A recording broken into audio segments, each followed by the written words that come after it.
ለትውልድ የምታድል ትውልድን የምትባርክ ደብረ ከርቤ ማለት በሐዲስ ኪዳን ብቻ ሳይሆን ነቢያት ሲፈልጓት የኖሩ ነው ይላሉ እና ዛቲ ትሆታ ለሰማይ እቺ የሰማይ ደጅ ናት። በዚህ የእግዚአብሔር ቤት ይታነጻል፣ ሊመናን ይማጸኑበታል፣ የሥጋ የነፍስ ድነት ያገኙበታል ይላል ወገኖች። እና እኛ አሁን እግዚአብሔር ስለሚወደን ከመስቀሉ ላይ ያስቀምጠናል።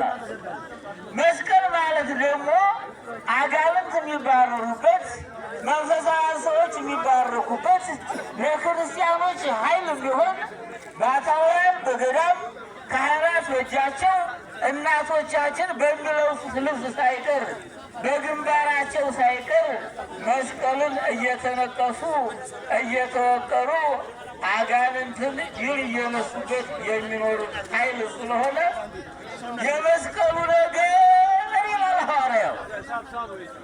የመስቀሉ ነገር ወነገረ መስቀሉ የመስቀሉ ነገር ለምናምነው፣ ለምንሳለመው፣ ለምንሰግድለት፣ ክብር ለምንሰጠው ለእኛ ኃይል ነው ይላል።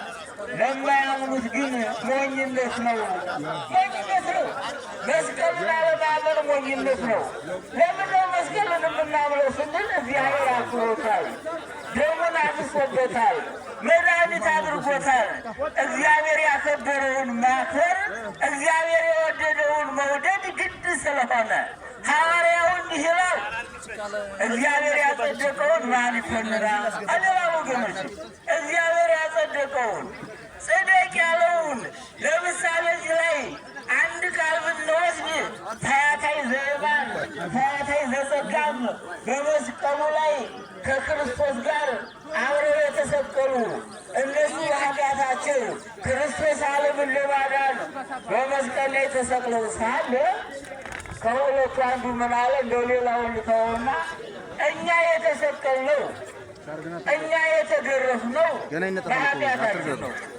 እኛ መስቀል ላይ የወጣነው በበደላችን ነው። ይህ ሰው ግን ይህ አምላክ ዓለምን ለማዳን ነው በመስቀል ላይ የተሰቀለው አለ።